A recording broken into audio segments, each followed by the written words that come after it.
Hi, this is Sean D'Souza, and you're listening to the 3-Month Vacation Podcast. This podcast isn't some magic trick about how to work less. Instead, it's about how to really enjoy the work that you do and to enjoy your vacation time.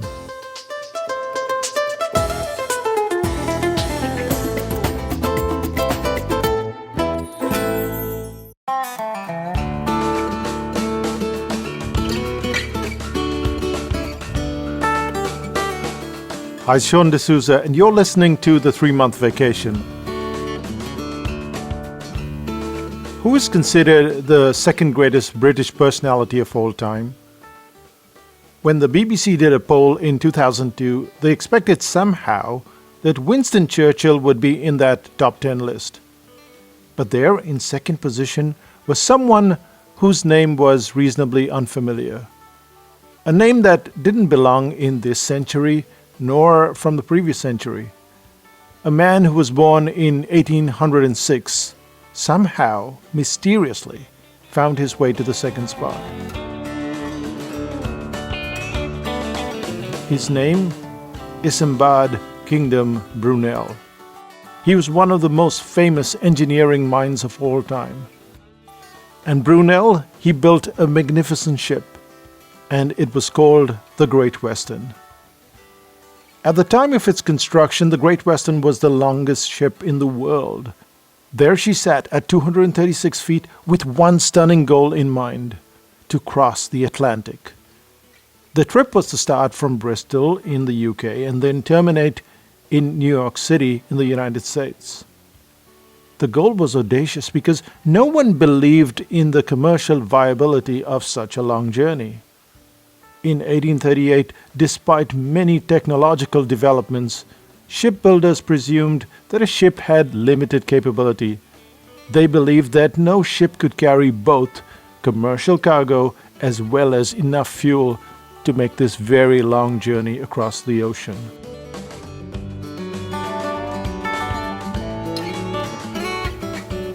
Brunel was a person who thought differently about long journeys. For one, his heart was set on engineering.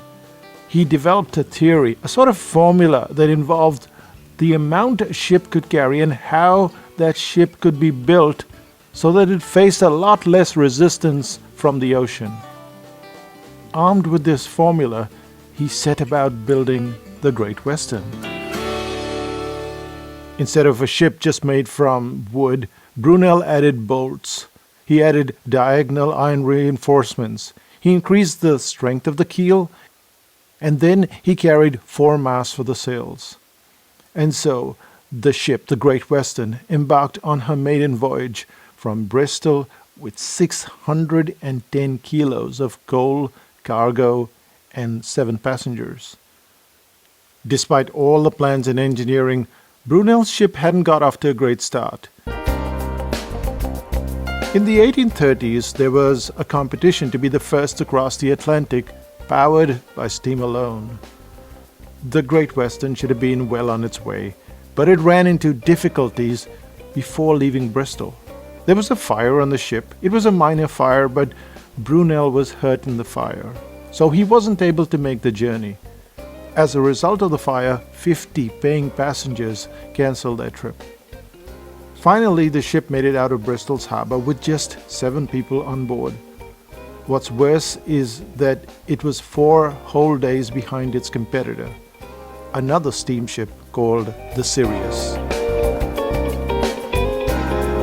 The Sirius left as scheduled, leaving the fire-stricken Great Western still in dock.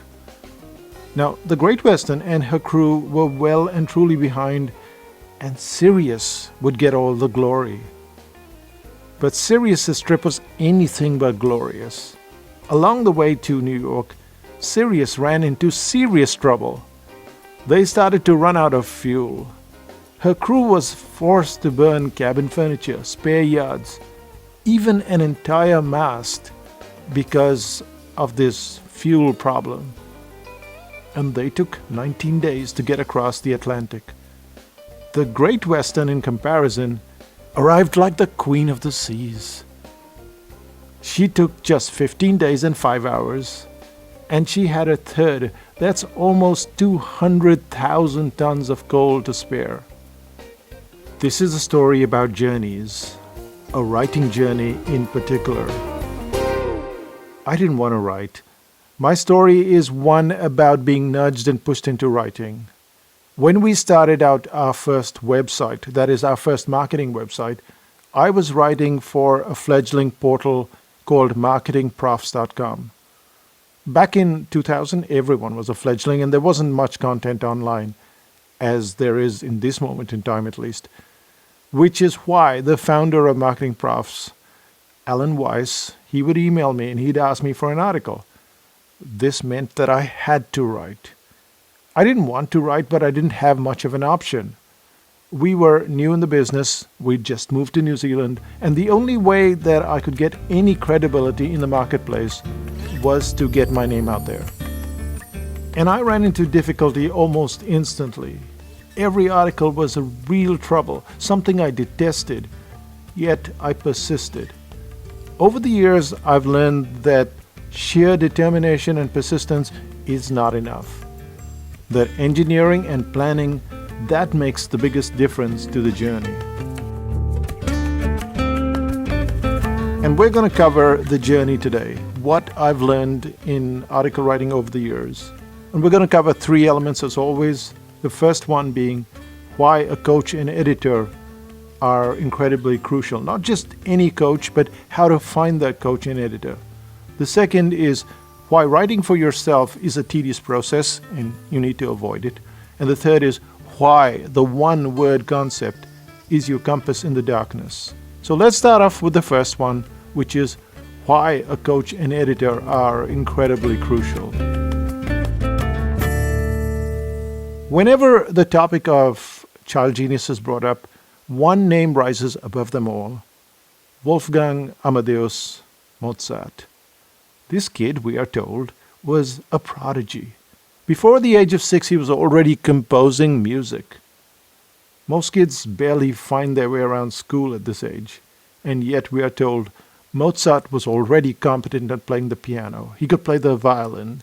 He was also rumored to have transcribed entire scores of music after a single hearing. How much of this is true? How much of it is stagecraft? We don't know. But one thing we know for certain, Mozart had a coach. You don't think of a coach when you hear the name of Mozart, do you? Yet, Mozart's coach was his dad, Johann Georg Leopold Mozart. And Leopold Mozart wasn't your average let's play music kind of dad. He was already a famous author on violin playing. He was already celebrated enough to be the deputy director of music to the Archbishop of Salzburg. Plus, there was Nannerl. That is Mozart's sister. When Nannerl was just 7, her father decided to give her piano classes because he believed that she was gifted. So there was Mozart, baby Mozart, surrounded by all these incredible musicians, but primarily coaches. Without coaching, you can go far, but it takes a lot of time. So when you read studies that quote the concept of 10,000 hours to mastery, what fails to emerge is this factor of mistakes. As a beginner, you're expected to make mistakes. You aren't aware when or where you're making the mistakes. All you feel is this frustration, this resistance that ships often felt back in the day of Isambard Brunel, that something is wrong with the engineering, but you're not sure what to fix. And if you can't figure out where the mistake lies, then you run into all kinds of trouble along the way and limp into what seems to be like an article harbor. So coaching is valuable, that we already know. What's hard is knowing how to find a great coach. For me, this process of finding a coach has been streamlined to a single factor: skill versus information. I call it preacher versus teacher. Is the coach going to give you more information, or is he or she going to give you a skill? Alex Blumberg, ex-Planet Money, is also the co-founder of Gimlet Media, and he's a coach. How do I know that? Because in the world of telling radio stories, Alex doesn't pound you with needless information. Instead, he has a method, even a formula of sorts. For example, when telling a story, he shows you how to evaluate a story. Let's say you're writing a story about homeless people. How would you use his formula? Well, first you have to know the formula. The formula runs like this. The story is about X, and it's interesting because of Y. When we take the X, the story is about homeless people, that's the X, and it's interesting because of Y. What is Y? That 20% of them are college graduates. Notice how it instantly gets your attention? The why. Why is it interesting? That's what gets your attention. If we took that same line and ran it, maybe put something else in there, and you say, the story is about X, which is homeless people, and it's interesting because why? Many of them have these mental problems. Now, immediately you notice it's not that interesting. So the first one was more interesting than the second. And that's what Alex has. He has this formula. So he's giving you the ability to create a skill for yourself, to evaluate your stories, evaluate your paragraphs, evaluate whatever you're putting down there on paper, on radio, or anywhere else. So in his courses, he goes about things systematically. He talks about editing. He talks about music. And then what you end up is not a lot of information, but specific skills. When you look at the Mozarts, you look at the Phelps, the Brunels of the world, they all had coaches. Coaches that enable them to find their mistakes and then move forward. And in article writing, going it your own way is the slowest boat to anywhere. I know, because I took that boat. I took that boat in the field of cartooning, in the field of article writing, in so many fields. And it took me ages to figure out the connectors, the first 50 words, the endings, the beginnings, the structure. All of that article writing misery could have been reduced if I had a coach. A coach that had a system who would then point out the errors and get me quickly down the road. To me, of all the skills that you have to learn as an entrepreneur, article writing stands out because you have to have a precise structure when writing. You have to be interesting. You have to tell stories. You have to stand out in a sea of content. Which is why even today I will go to workshops, I will buy a course, I will read books, because that's how you get better at what you do. If there's one thing I've learned, it's that without a coach, you're floundering, even when you think you're pretty good. To get outstanding at what you do, you have to find a Johann George Leopold Mozart to help you along. But it's not enough to just have a coach. You also have to have an editor. And I have 5 or 6 editors at the very least, sometimes more. There's David and Pamela and Teresa and Renuka and Alia and Philip and Zach. And every one of these editors come from a different angle. They have a different perspective. They force me to relook at what I've written so that I fit their needs. I remember the time I was writing a book and I had written more than 3/4 of the book when I showed it to Philip. But Philip wasn't impressed. All your books, they show me how to do things, he said. This one is all information, nice information, but not a lot that I can implement. So I've learned that there is no use fighting these editors. But we're talking about articles, not books. So would I do this for every article? Going back in time, yes, it's what I did for every article. One of our earliest clients, Chris Ellington, he would look through all of my work. He would shred it more than I liked. And it made me a better writer.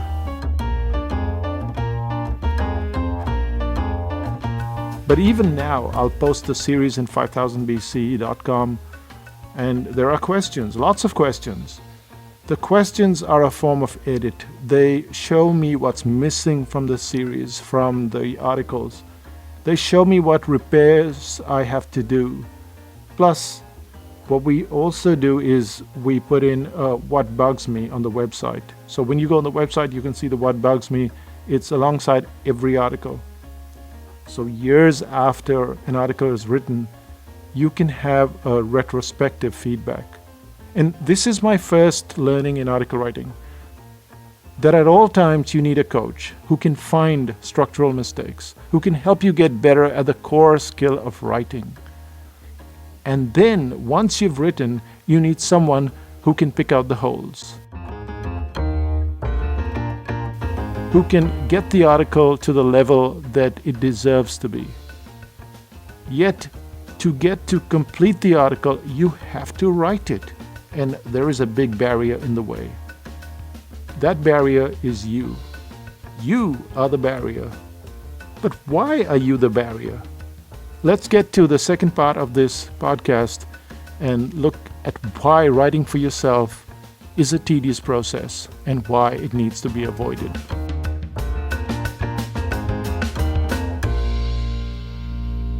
I suffer really quite badly from nerves on many occasions. I did as a child before examinations. They are gone the moment I step onto the podium or I step onto the pit, because then your nerves are a reflection that you're focused on yourself and how you will be perceived. Whereas once your focus is firmly and solely on the music, there's no place for nerves. But I know how I have to best come around it. I have a performance routine, eating at a certain time, resting at a certain time, certain foods that I don't eat on the days of performances and so on. I don't think it's a bad thing. I think without a certain heightened adrenaline level, we can't reach that extra something that makes a performance much more special than even the dress rehearsal. I couldn't agree more. Focusing on the music is the only way out of the nerves of what my teacher, Kenneth Kiesler, who's a very smart man, calls the cocktail party in the head, which is this cocktail party that, goes on in your mind. And the main focus of all the people in the cocktail party is to say how terrible you are in every possible sense and to criticize you to death. You're not well prepared. You don't know this. You don't know, da-da-da-da-da-da. When that's going on, which I'm sure everyone's lived that cocktail party in the head one day or another, but when you're in front of a group of people, as we are rehearsing and conducting, this can be turned on and it can be so loud that there's no space for the music to be heard inside you, inside your mind. And so I've worked hard through my development to stop that cocktail party in the head, and you just focus on the music, focus on the phrase and how exciting it is to shape it the way you decided to shape it, or to get to the next sentence that you're going to express, and so on. Yeah. We have to have this very fine balance between being confident and humble. Absolutely. And I think that's the key. And sometimes when humility is overtaking you, then it becomes nervousness and insecurity. And then when confidence takes over, you can become arrogant. What you just heard were the voices of Simon Young, who is a conductor from Australia, and Alondra de la Parra, who is a superstar conductor from Mexico. What they're describing is a concept of what I'd call writing for yourself, or rather writing for myself. When I write an article, my first act is to ask a client for a question. If they ask more than one question, I'm a lot happier, and if they have a list, I'm the happiest. Because now I can stop this silly cocktail party in my brain. This cocktail party pops up every single time, no matter how good you get at the craft of article writing. Most times, I'm just writing an article, but sometimes that article becomes a book. Like the time I wrote the book on dartboard pricing, for instance. I couldn't figure out whether it was good enough. I couldn't understand why anyone would buy the book when I'd written so many articles and done so many podcasts on the topic. Of course, I knew that it's an entirely different experience reading a structured book versus random articles, but even so, you think about the cocktail party a lot. I had no such trouble when coming up with answers for a future book on the three-prong system. A client and a friend of mine, Paul Wolf, he decided to do a series of 3 interviews with me on the topic of how I take breaks, how I manage to take a 3-month vacation, how we handle vocation and vacation. And Wolf had a series of questions, some prepared in advance and some that organically sprouted from the discussion in progress. It's not like I haven't tried to write the book before. I've created an outline, started on the project, and then abandoned it repeatedly. And it's not because of a lack of skill either. I can easily write the book, possibly in under a week. The problem is that I have to go into my brain to write that book. When Wolf asks me the questions, I'm not trying to think about me. I'm trying to think about the person asking the question. And occasionally I'm thinking of other clients too. The problem is that I would have to get into my own brain to write that book. When Paul asks me the questions, I'm not trying to think about me. I'm trying to think about the person asking the question.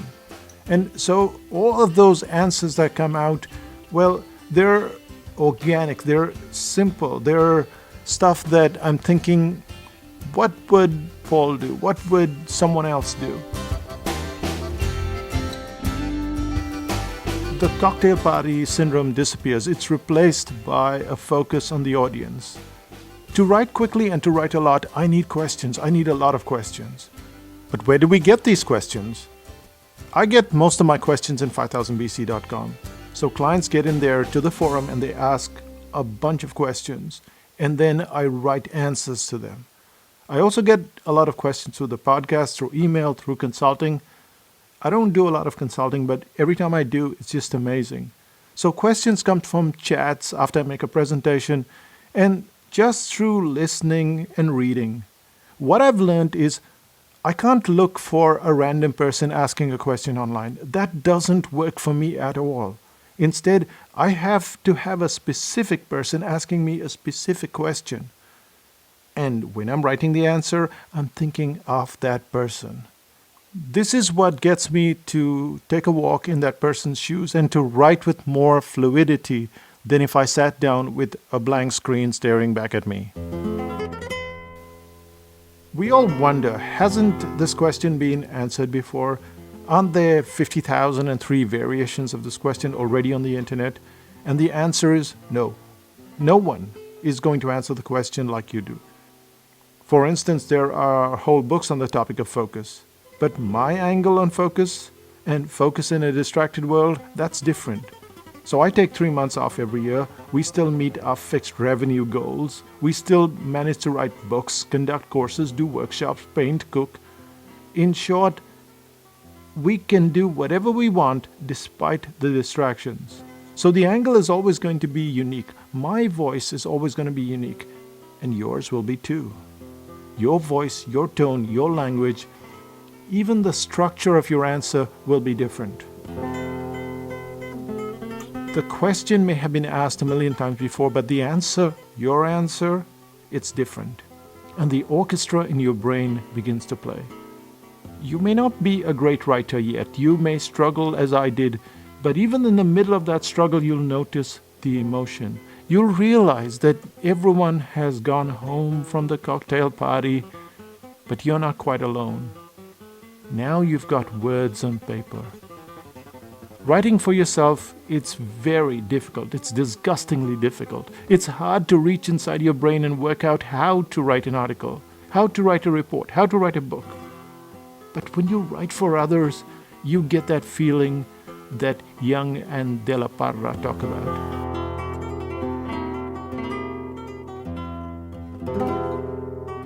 Suddenly, you're writing for someone else and you feel free. You don't hear that cocktail party in your brain. So a coach, an editor, they help you along. The client and their questions, they bring out the orchestra in your writing. And this takes us to our third part, which is the article itself. The article is also a guide. It's a big guide. So, how do you use the article to stay on course? It's a concept called the one idea. And let's find out what this one idea is all about.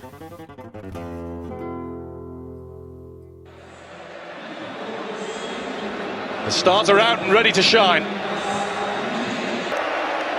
Everything's set for the 20th World Cup final.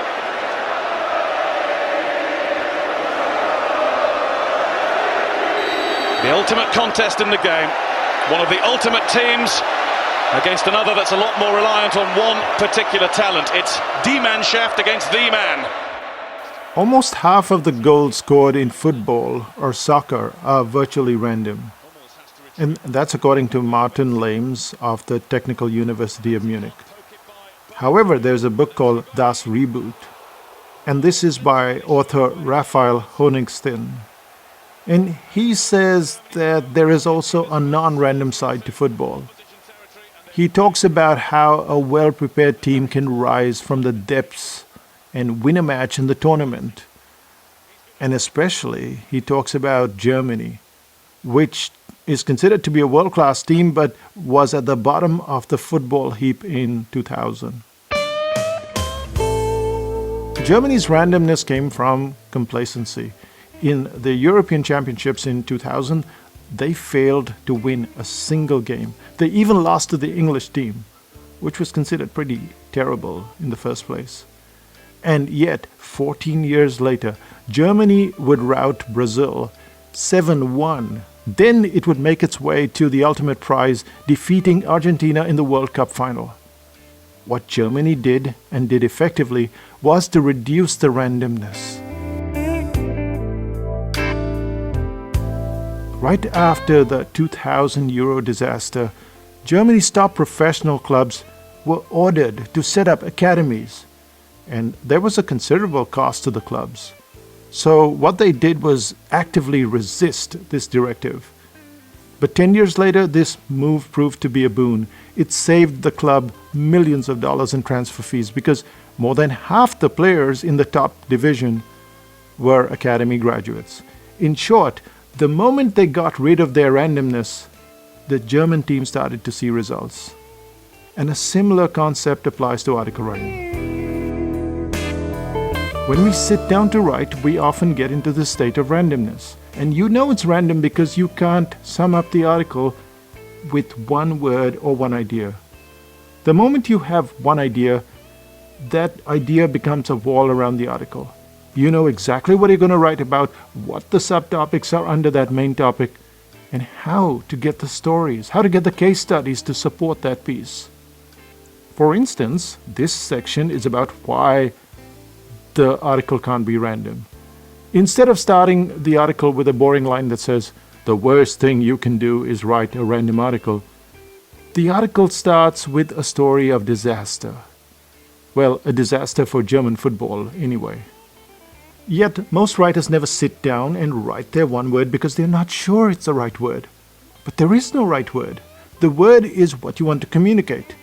In the introduction, I wanted to communicate a story about a journey. So that's where the story of Isambard Brunel came to light. The second part was about the coach. So we ran into Wolfgang Amadeus's father, Johann Leopold Mozart. The third part was about why writing for yourself is so hard. And then we had Alondra de la Parra and we had Simone Young. They were telling their story. And finally we have the story of randomness, and now we have the German football team. When you have a single word to focus on or a single idea, it's not hard to get stories.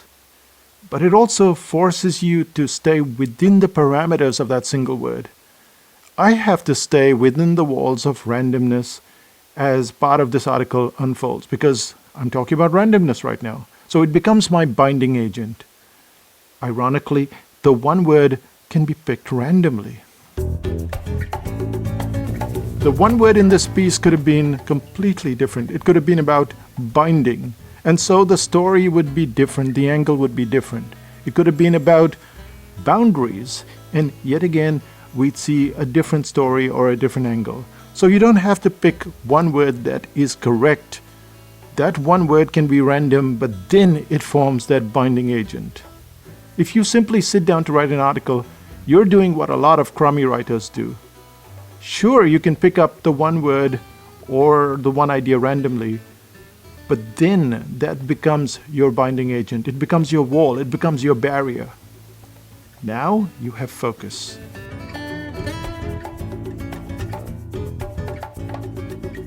The direction of your article is no longer random.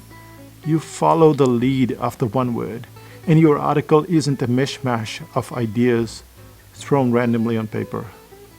You become, like the German Football Association, focused and getting results every single time. You throw randomness out of the football stadium. So that brings us to the end of this podcast. Let's summarize what we've learned. What has been my journey in article writing? So yes, article writing is a journey, and you can limp into the harbor or you can arrive in great shape. To sail into the harbor in glory, I've learned 3 things over the years. The first thing is you need a coach. And this can be a course, a book, a workshop, but you need that coach. And that coach needs to be a teacher, not a preacher. Then you need an editor. Everyone needs an editor. I have 5 or 6, but even a single editor can make a world of a difference. The second element is one of writing for yourself. It's a head-banging, frustrating process. The best way out of this mess is to get questions. I get questions from clients in 5000 BC, from emails, from consulting, from almost everywhere. But they are not random questions on the internet. They're from a person I know, and this is what makes all the difference. I don't have a cocktail party in my brain because I'm focused on answering the questions of that client. My entire mood, my mode, my method, it changes when I'm focused on them instead of myself. And finally, we have one word. Without the one word, you're in random land. You have to define what you want to say in a word and then look for examples that fit that word. The only thing that's random is the choice of the one word itself. You can choose any word, you can choose any idea, but once you do, everything in the article must align to that one word or idea. And that's what I've learned. These are the 3 things I know about article writing. That it's a journey, and Isambard Brunel would have been proud to be on this crazy, exhilarating journey. So what's the one thing that you can do for yourself? The one thing that you can do is to make sure that you get a coach. Somehow do a course, read a book, find that coach, find the teacher that you trust, and then trust the teacher. And of course, you have to get an editor. And as you know, we don't go outsourcing editors. We insource them from our clients. Maybe you have some friends. Maybe you have someone who's willing to help, and you can get a great editor. I have 5 or 6 or 7 editors that look at things from different angles. So an editor and a coach, and that's going to help you with your article writing. Nothing else is going to be as useful, I can assure you. That's me, Sean D'Souza, saying bye for now. Bye-bye.